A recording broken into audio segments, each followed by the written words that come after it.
రాయచోటి నియోజకవర్గంలోని సంబేపల్లి మండలం పిఎన్ కాల్య గ్రామంలో టీడీపీ ఎమ్మెల్యే అభ్యర్థి మండిపల్లి రాంప్రసాద్ ఎన్నికల ప్రచారం నిర్వహించారు. రాంప్రసాద్ రెడ్డితో పాటు ఆయన సతీమణి హరితమ్మ, తోడి కోడలు సౌమ్యారెడ్డి, మండల నాయకులు, కార్యకర్తలతో కలిసి ఇంటింటి ప్రచారం నిర్వహించారు.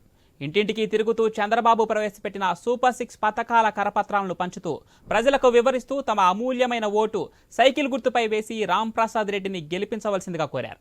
అనంతరం టీడీపీ నాయకుడు శివప్రకాష్ రెడ్డి మాట్లాడుతూ ఏ గ్రామం వెళ్లినా ప్రజలు బ్రహ్మరథం పడుతున్నారంటే గత 5 సంవత్సరాలు అవినీతి అరాచక కొనసాగించినందున విసిగిన ప్రజలు టీడీపీని ఆదరిస్తున్నారని ఆయన తెలిపారు. రాయచోటిలో విస్తృతంగా అభివృద్ధి పథంలో ముందుకు కొనసాగాలంటే టీడీపీ అభ్యర్థి రాంప్రసాద్ రెడ్డిని అత్యధిక మెజార్టీతో గెలిపించాలని శివప్రకాష్ రెడ్డి తెలిపారు.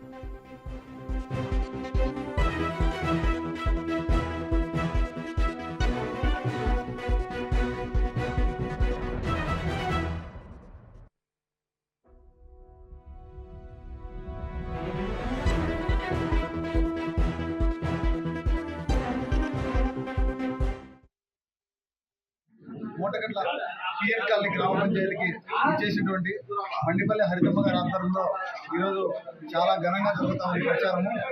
దాంతోపాటు వందలాది మంది ప్రజలైతేనేముంది, తెలుగుదేశం అభిమానులు కానీ, నాయకులు కానీ స్వచ్ఛందంగా ఈరోజు హరితమ్మ గారి అరగంటి తిరుగుతా రాంప్రసాద్కి మద్దతు తెలపడం జరిగింది. వచ్చే ఎలక్షన్ లో ఖచ్చితంగా 34,000 మెజార్టీతో మేము ఖచ్చితంగా గెలవబోతున్న నమ్మకము మాకు మా పార్టీకి కానీ, మా తెలుగుదేశం పార్టీ కానీ, మా నాయకుడిని మేము కల్పిస్తున్నాము.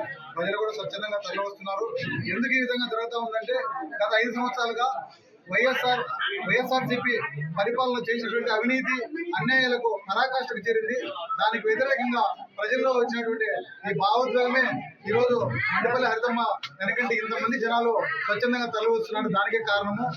జరగబోయే కాలంలో మనం తెలుగుదేశం ప్రభుత్వాన్ని గెలిపించుకున్నట్టయితే చంద్రబాబు నాయుడు ముఖ్యమంత్రి అయిన తర్వాత మన మండిపల్లి రాంప్రసాద్ గారు ఎమ్మెల్యే అయిన తర్వాత మూటగట్లకు కానీ, పిఎన్ కాలనీ గ్రామ సమస్యలు ప్రతి ఒక్కటి పరిష్కరించుకుంటామని చెప్పి